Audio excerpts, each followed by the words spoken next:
രാവിലെ തന്നെ ഞാൻ അടുക്കളയിലോട്ട് കയറിയിട്ടുണ്ട്. ആരൂട്ടി എണീറ്റിട്ടുമില്ല കേട്ടോ. നമ്മുടെ ചേച്ചി 2 ദിവസം മുന്നേ കുറേ മുരിങ്ങയൊക്കെ കൊണ്ട് തന്നിട്ടുണ്ടായിരുന്നു കേട്ടോ. ഇന്നലെ സാമ്പാറും അവിയലൊക്കെ വെച്ചപ്പോൾ ഇതെല്ലാം ഞാൻ ഇട്ടിട്ടുണ്ടായിരുന്നു. ഇനിയും ബാക്കി ഇത്രയും ഇരിപ്പുണ്ട്. നല്ല നാടൻ മുരിങ്ങയൊക്കെയാണ് കേട്ടോ. അതുകൊണ്ട് ഞാൻ വിചാരിച്ചു തീയൽ വെക്കാമെന്ന്. അതിന് വേണ്ടിയിട്ടുള്ള തേങ്ങയും വറുക്കുന്നുണ്ട്.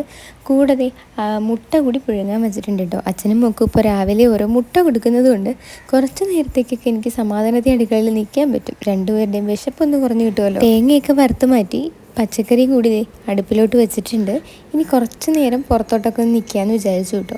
ഈ സമയത്ത് അരിയൊക്കെ സെറ്റായപ്പോൾ അരി ഊറ്റിയിട്ട് പിന്നെ കുടിക്കാനുള്ള വെള്ളം കൂടി ചൂടാവാൻ വെച്ചിട്ടാണ് ഞാൻ പുറത്തോട്ട് ഇറങ്ങിയത്.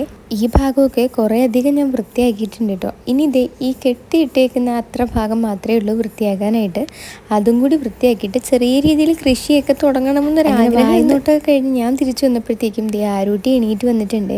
പിന്നെ കുറച്ച് നേരം ആളെയും കൊണ്ട് ഇങ്ങനെ നടക്കും. കുറച്ചധികം പേരായി എന്നോട് ചോദിക്കുന്നു ആരൂട്ടി ആൺകുട്ടിയാണോ പെൺകുട്ടിയാണോ എന്ന്. മോളുടെ പേര് ആരാധ്യ എന്നാണ് കേട്ടോ. അതുകൊണ്ടാണ് ഞാൻ ആരൂട്ടി എന്ന് വിളിക്കുന്നത്. പെൺകുട്ടിയാണ്. നേരിട്ട് കാണുമ്പോഴും ഒരുപാട് പേര് ചോദിക്കാറുണ്ട്. ഞാൻ മിക്കപ്പോഴും ഒക്കെ ആൺകുട്ടികളെ പോലത്തെ ഡ്രസ്സായിരിക്കും ഇട്ട് കൊടുക്കുക. പിന്നെ അവൾക്ക് കാതും കുത്തിയിട്ടില്ല. കുറച്ചുകൂടി കഴിഞ്ഞിട്ട് വേണം കാത് കുത്താനായിട്ട്. ആൾ കരയുമല്ലോ എന്ന് ആലോചിക്കുമ്പോഴാണ് വിഷമം. അപ്പോൾ ഞങ്ങൾ രണ്ടും കൂടി പോയി ഒരു ചായയൊക്കെ ഇട്ട് കുടിക്കട്ടെ. ഇന്നത്തെ വീഡിയോ ഇത്രയേ ഉള്ളൂ. ഇഷ്ടപ്പെട്ട ചാനൽ സബ്സ്ക്രൈബ് സപ്പോർട്ട് ചെയ്യാൻ മറക്കല്ലേ.